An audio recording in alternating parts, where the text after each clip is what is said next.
اچھا جی، میں اب آنا چاہتا ہوں دوسری چیز کے اوپر، آئی ایم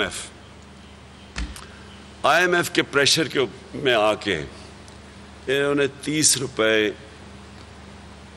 روپے لیٹر ڈیزل اور پٹرول بڑھایا۔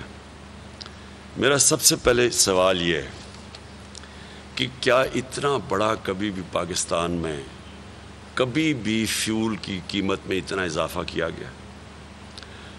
ان کے لوگ کہہ رہے ہیں جی کہ اوہ جی بڑا مشکل، انہی کے اللہ الحق ہے، وہ کبھی سچ زیادہ دیر چھپتا نہیں ہے۔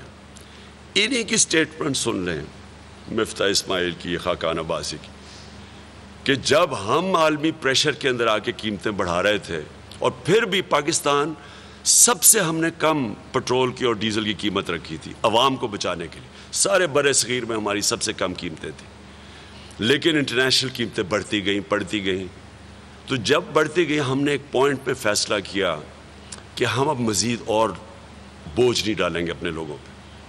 ہم نے ٹیکس کلیکشن جو ہمارا جتنا ہم نے ٹیکس کلیکٹ کرنا تھا، جو ٹارگٹ تھا، اس سے زیادہ ٹیکس کلیکٹ کیا۔ ہم نے ادھر سے بھی اور باقی جگہ سے پیسہ نکول کے ہم نے فیصلہ کیا کہ جون تک ہم نے پٹرول اور ڈیزل کی قیمت بڑھنے نہیں دینی، ہم نے اس کو سبسڈائز کیا۔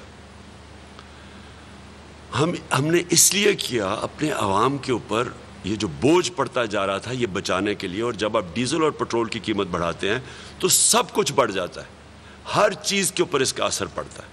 اس کا اثر پڑے گا خاص طور پہ جا کے بجلی کے اوپر، اور بجلی، پٹرول، ڈیزل جب بڑھتا ہے ہر چیز کی چیزیں مہنگی ہونے لگی ہیں۔ تو انہوں نے آئی ایم ایف کا پریشر برداشت نہیں کیا۔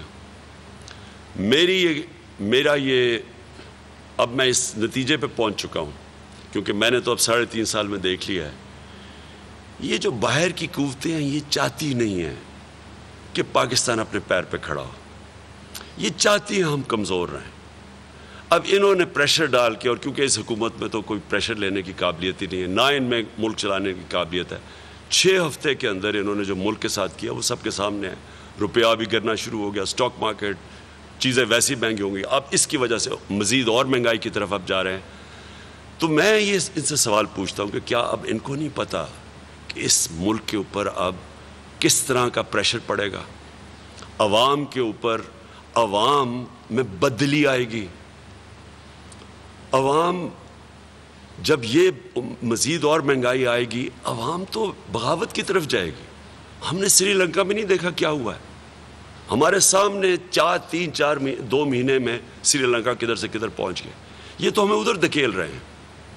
کیا اگر امریکہ کا ہمارا انٹرسٹ اتنا ہی ہوتا تو کیا ان کو نظر نہیں آ رہا کہ ملک میں بڑی مشکلوں سے ہم نے چیزیں کنٹرول کی ہوئی تھی؟